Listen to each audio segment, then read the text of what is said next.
അതിനുശേഷം നമ്മൾ ആദ്യമേ ഈ സൗണ്ട് കേട്ടു. ടേക്ക് ഓഫിൻ്റെ ആ സമയത്ത് തന്നെ ഈ ഒച്ച കേട്ടിട്ട് അവർ ക്യാബിൻ ക്രൂവോട് സംസാരിച്ചു. അപ്പോൾ അവർ പറഞ്ഞു റിഫ്ലക്റ്റിന് തട്ടിയിട്ടാണ് ഈ ഒരു പ്രശ്നം ഉണ്ടായതെന്നാണ് അവർ പറഞ്ഞത്.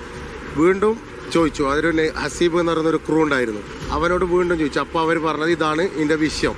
അങ്ങനെ നമ്മൾ എത്താറാകുമ്പോൾ അരമണിക്കൂർ മുമ്പാന്ന് പറയുന്നത് കൊച്ചിയിലേക്ക് പോകുന്നുണ്ട്, ചെറിയ ഇഷ്യൂ ഉണ്ട്. അപ്പോൾ നമ്മൾ ചോദിച്ചു ടയർ പൊട്ടിയതല്ല, ഇങ്ങനത്തെ ഇഷ്യൂ ഉണ്ട് എന്നൊക്കെ പറയും.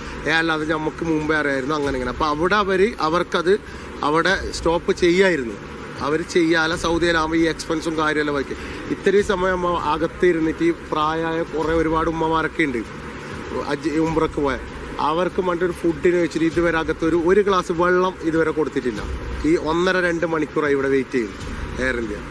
ഒരു കാര്യമില്ല അവരോട് സംസാരിച്ചിട്ട്. അങ്ങനെ നമ്മളെല്ലാം ലാസ്റ്റ് ഇത് ഡ്രോപ്പ് ചെയ്തിട്ട് അവിടെ നിന്ന് സമരം ഒഴിവാക്കിയിട്ട് പുറത്തേക്ക് ചാടിയിട്ട് വരുന്നത് മതി നിർത്തി. അകത്ത് പ്രതിഷേധം ഉണ്ടായിരുന്നു, നല്ല പ്രതിഷേധം ഉണ്ടായിരുന്നു. ഒരു മണിക്കൂറിന് മുകളിൽ പറഞ്ഞോട് ഞങ്ങൾ 1.5 മണിക്കൂർ വേസ്റ്റ് ആയി എന്നല്ലാണ്ട് യാതൊരു കാര്യമില്ല.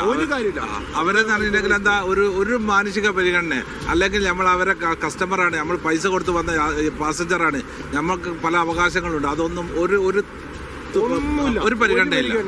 അറ്റ്ലീസ്റ്റ് ഇങ്ങനത്തെ ഒരു ക്രാഷ് സംഭവിച്ചെങ്കിൽ എന്താണ് സംഭവിക്കേണ്ടത്? പ്രായമായ ആൾക്കാർക്കാണ് ഒന്ന് ഇരുത്താം, ഒരു സാമാന്യ ഒരു മര്യാദയില്ല. ഒരുപാട് പേരുണ്ട് അവരുടെ സ്റ്റാഫ്, ഇരുത്തിയിട്ട് ഒരു ഗ്ലാസ് വെള്ളം കൊടുക്കാം, ഗുളിക കഴിക്കാനുള്ള ആളുണ്ടാവും. ഇന്നലെ രാത്രി വിട്ട ഫ്ലൈറ്റ് ആണ്, ഒന്നും ചോദിച്ചിട്ടില്ല ഇതുവരെ. അതാണ് നമുക്ക് ദേഷ്യം പിടിച്ചത്. ഇതുവരെ ഞങ്ങൾ ഭക്ഷണം വരെ ആരും കഴിച്ചിട്ടില്ല. നൗഫൽ, എന്തായാലും ഇത്തരത്തിൽ വലിയ രീതിയിലുള്ള പ്രതിസന്ധികൾ അവർ അനുഭവിച്ചു എന്ന് തന്നെയാണ് പറയുന്നത്. എന്തായാലും എയർ ഇന്ത്യയുടെ ഒരു വിശദീകരണം വന്നിരിക്കുന്നത് ജിദ്ദയിൽ നിന്ന് പുറപ്പെടുമ്പോൾ തന്നെ ഒരു വിദേശ വസ്തു സംശയാസ്പദമായ സാഹചര്യത്തിൽ റൺവേയിൽ കിടക്കുന്നുണ്ടായിരുന്നു, അതിൽ തട്ടി.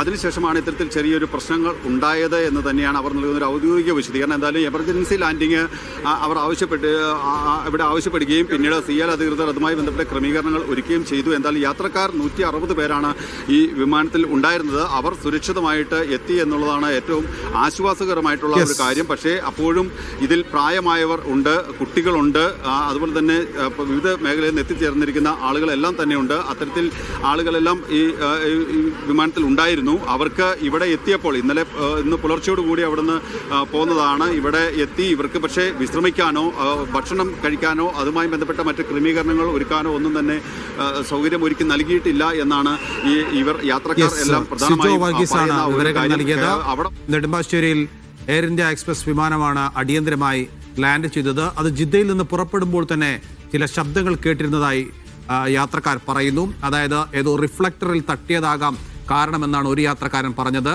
അതുപോലെ എന്തോ ഒരു വസ്തുവിൽ തട്ടി എന്നുള്ള കാര്യം എയർ ഇന്ത്യയും വിശദീകരിക്കുന്നുണ്ട്. പക്ഷേ എന്താണ് സംഭവിച്ചതെന്ന് കൃത്യമായി അറിയില്ല.